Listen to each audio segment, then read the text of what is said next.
What's up, guys? I want to make a video to address the fallacy that I get from a lot of non-believers and atheists who say that the Bible is just made up by some man and it's just a big book of fairy tales. So what I'm going to do is that I'm going to make a video and we're going to only talk about the book of Luke, and we're going to apply what we know about the book of Luke to today's logic. So let's go ahead and get started. The book of Luke, a lot of scholars and a lot of historians have concluded that the book of Luke cost Luke about $7,000 to create his portion in the four Gospels. You have to understand that each piece of papyri cost about a day's worth of wages.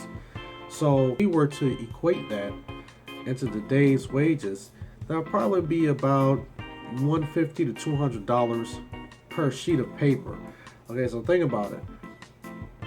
$150 to $200 per sheet of paper. So in total, it cost about $7,000 of Luke's own money to produce his portion of the Bible. All right, second fact.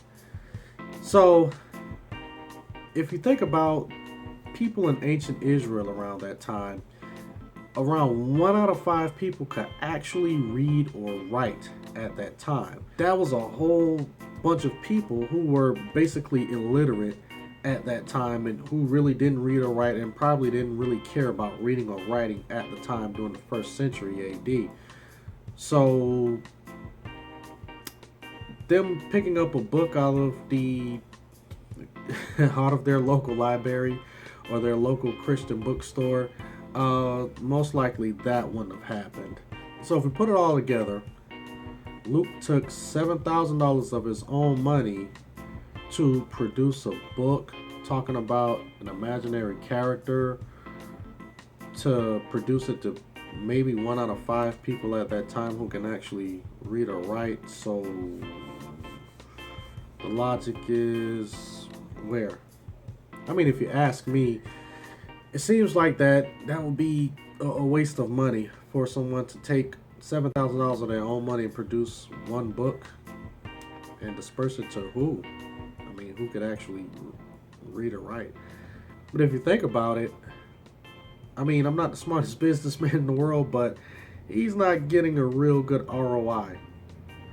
So basically, people, if anyone had anything to write down during those days, especially during the 1st century AD, you better believe it had to be something very important and something that had to be documented. Just like today, the printing press, those machines, they cost a lot of money. To be able to print the daily news on a newspaper costs some money, and that's why it costs a certain amount of money to actually put an ad in the newspaper. And depending on how long or how big you want your ad in that newspaper means more money that you got to fork out. So just to continue to hear this fallacy about it's just some book that was just made up by some men during the Bronze Age, I mean, if you really try to apply that logic to anything else, I mean, it doesn't make sense. It's just like someone trying to sell newspapers that are written in, let's say, Latin today, and trying to sell it to people here in America. I mean, how many people do you think will actually buy a Latin translated newspaper here in America? Most people in here can't even read Latin, probably can't even speak it. So it would just be a waste of time and a waste of money.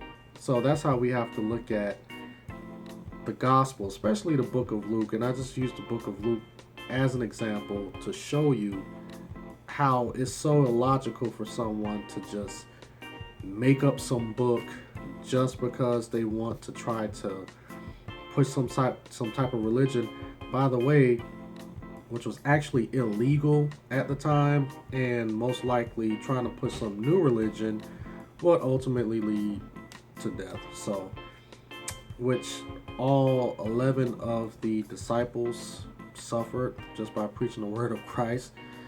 Doesn't seem like it's that logical for someone to push something, a fairy tale, to die for a fairy tale.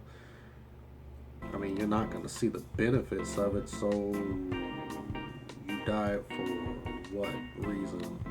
Or Actually, atheists, can you answer me this question? These disciples died for what reason? All right, so that's all I got for today.